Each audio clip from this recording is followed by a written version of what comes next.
Letní den pozlatil koruny stromů v Brdateckém údolí, štíhlé topoly i smrkový les.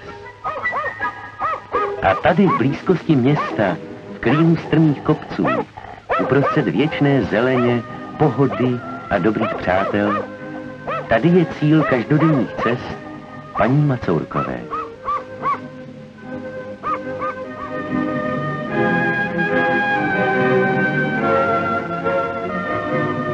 Dávno je tomu, kdy jsem poprvé zamířil její kroky, vroubené ještě útlými kmínky a haluzemi dnešních košatých stromů.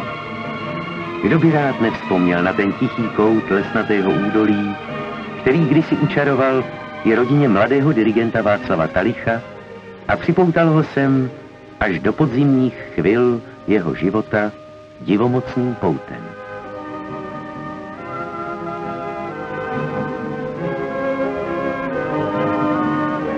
Samotu a smutek zde však stěží najdeš. Stází je omlazeno bezstarostnou přítomností dětí. Samota věrnými přáteli, kteří nezapomínají. Vzpomenou i tenkrát, když je mezi nimi postavena hráz stovek i tisíce kilometrů, protože opravdové přátelství nemá hranic.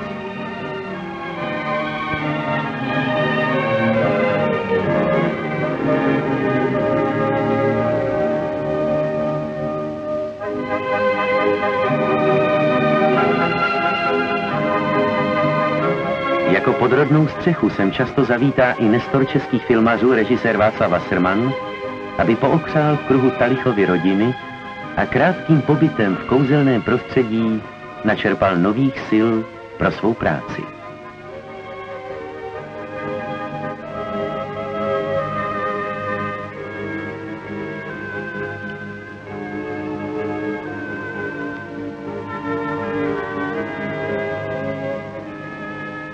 Všem je tu tak dobře v zajetí bezmezného klidu a láskyplné péče.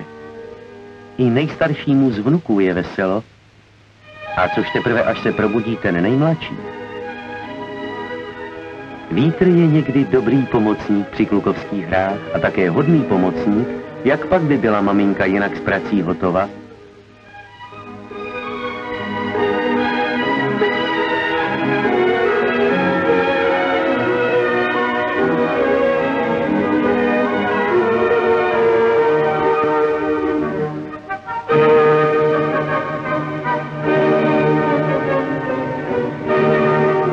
Tahle práce, ta už je opravdu pro mužské. A my přece nebudeme s Míšou jen tak přihlížet. Však on se dědeček s tím strýčkem jistě zlobit nebude, když je vystřídáme.